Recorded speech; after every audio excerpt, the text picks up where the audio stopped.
दोस्तों, मैं आज आपके लिए लेके आई हूँ नई क्लास और जरा ध्यान से देखिएगा। बहुत बढ़िया क्लास है। इसको देख लोगे तो आपके जो पृथ्वीराज रासों के प्रमाणिक, अप्रमाणिक, अर्धप्रमाणिक और मुक्तक मानने वाले कभी नहीं भूलोगे। तो देखिएगा, पृथ्वीराज रासों को अप्रमाणिक मानने वाले डॉक्टर वूलर, कविराज श्यामलदास, मुरारीदीन, रामचंद्र शुक्ल, राम कुमार वर्मा, देवी प्रसाद वर्मा, गौरी शंकर हीराचंद ओझा और डॉक्टर मोरिसन और अमृतसाल सील।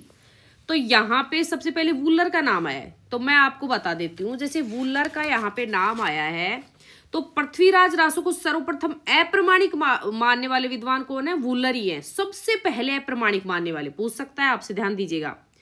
और रामचंद्र शुक्ल का नाम यहाँ पे आ रहा है, तो रामचंद्र शुक्ल ने पृथ्वीराज रासों को जाली ग्रंथ कहकर पुकारा था। क्लियर? 2 point clear. अब तीसरा आता है गौरी शंकर हीराचंद ओझा का नाम। ये इतिहास के साक्ष्यों को प्रस्तुत करते हुए पृथ्वीराज रासों को अप्रमाणिक मानते हैं। क्लियर? 3 पॉइंट यहाँ पे क्लियर है। अब आपको मैं याद करवाती हूँ, देखिएगा। अब क्या होता है, रामचंद्र और राम कुमार वर्मा क्या करते हैं, देवी के माँ के मंदिर में जाते हैं प्रसाद लेने के लिए। तो वहां पे इनको गौरी शंकर हीराचंद ओझा कहते हैं कि ठीक है, आप प्रसाद बांटने आए हो तो श्याम जी के भी प्रसाद बांट आओ, कविराज श्यामलदास के भी। तो ये कहते कि ठीक है, हम वूल के कपड़े पहन के और हम अमृत धारण करके जाएंगे और वहां पे मेरे को मोरिशन मिलेगा, मतलब सन से उसका बेटा मिलेगा, और वहां पे हम अप्रमाणिक रूप से प्रसाद बांट के आ जाएंगे। क्लियर यहाँ कोडिंग? अब दूसरी चलिए, प्रमाणिक मानने वाले। तो प्रमाणिक मानने वाले में आपको थोड़ा सा फैक्ट बता देती हूँ।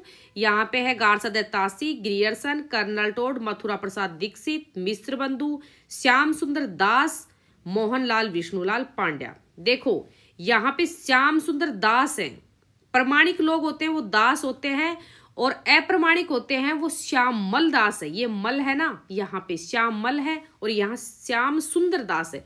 यहाँ पे सुंदर को ध्यान रखना, सुंदर है वो प्रमाणिक। देखो, जो प्रमाणिक होगा वो सुंदर बात करेगा, जो अप्रमाणिक होगा वो सुंदर बात नहीं करेगा। अब क्या है कि जो इन अप्रमाणिक मानने वाले विद्वानों का कहना है कि चंद्रवरदाई भी चौहान दरबार में हुए थे। इन्होंने कहा कि भाई चंद्रवरदाई चौहान दरबार में हुआ था, और पृथ्वीराज रासो महाकाव्य भी लिखा है। अब पृथ्वीराज रासो की एक पंक्ति भी मिलती है कि एकादश से पंचनन विक्रम साक आनंद। इस पंक्ति के आधार पर मोहनलाल विष्णुलाल पांड्या आनंद संवत की कल्पना की थी। ऐसा करके इन्होंने, मतलब पांड्या ने पृथ्वीराज रासो को अप्रमाणित घोषित किया और 90 वर्षों के अंतराल में एक संगत बनाया। और जो श्याम सुंदर दास है उसने 1905 में पृथ्वीराज रासो का संपादन किया। कहां से किया? काशी नागरी प्रचारिणी पत्रिका से। ये हल्के सी फैक्ट है।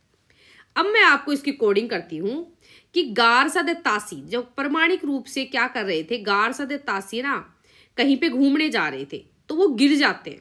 गारसा दत्तासी गिर जाते हैं। जब वो गिर जाते हैं तो वो देखते हैं कि उसकी टाई खराब हो जाती है, क्योंकि वो कर्नल साहब की तरह लग रहे थे। टॉड तो मतलब एकदम टॉड हो जाते हैं, उसको गुस्सा आ जाता है, क्योंकि उसका मुंह है ना मथुरा प्रसाद दीक्षित, मतलब जो उसका मुंह था ना वो भी सारा मिट्टी में हो गया।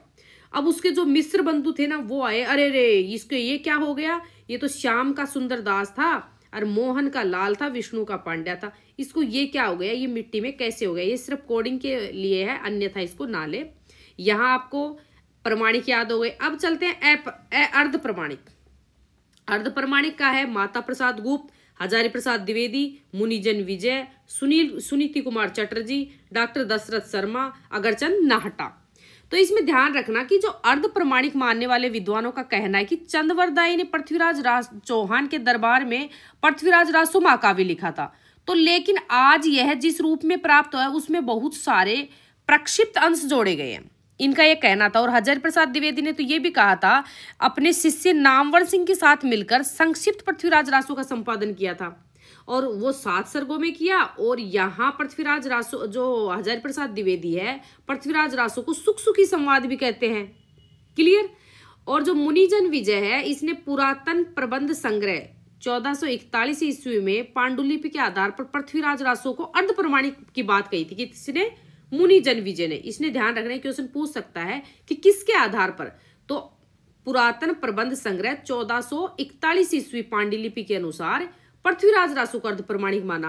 और पुरातन प्रबंध संग्रह में पृथ्वीराज रासो के 4 छंद प्राप्त होते हैं, जिसमें 3 छंद तो पृथ्वीराज रासो के वर्तमान संस्कारों में प्राप्त होते हैं। क्लियर। अब इसकी कोडिंग करती हूं मैं, देखो। अर्ध प्रमाणिक, तो एक माता होती है, माता 1000 बार अपने बच्चे से कहती है मुनिजन विजय से कि चटपटी चीजें मत खाया कर, सुनीति कुमार चटर्जी, चटपटी चीजें मत खाया कर। तब उसका बेटा सोचता है कि मेरी माँ ने 10 बार बोल दिया, मेरे को 10 बार बोल दिया, अब तो मेरे को शर्म करनी चाहिए, मतलब डॉक्टर दशरथ शर्मा। लेकिन वो कह रहा है अपने आप से कि मैं नकटा क्यों रहा हूं इतना, कि उसकी बात मान नहीं रहा। अब मुक्तक मानने वाला वर्ग है नरोत्तम दास, मतलब नरों में सबसे उत्तम कौन है? कौन है? जो मुक्त रूप से रहे, और मुक्त रूप से कौन रहता है? नरोत्तम दास। तो एकमात्र ध्यान रखना, मुक्तक मानने वाला वर्ग है नरोत्तम दास। इसके अनुसार पृथ्वीराज रासो चंद्रवरदाई ने लिखा है, लेकिन प्रबंध रूप में नहीं, मुक्तक रूप में लिखा है, ये ध्यान रखना आप। और एक चीज याद रखना, पृथ्वीराज रासो में कल्पना और इतिहास का समय मिलता है।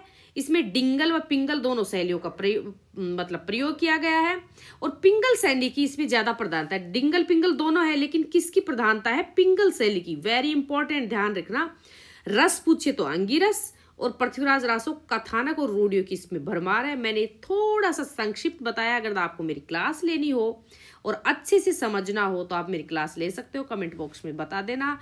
मेरे नंबर है 99963666 और 78। धन्यवाद।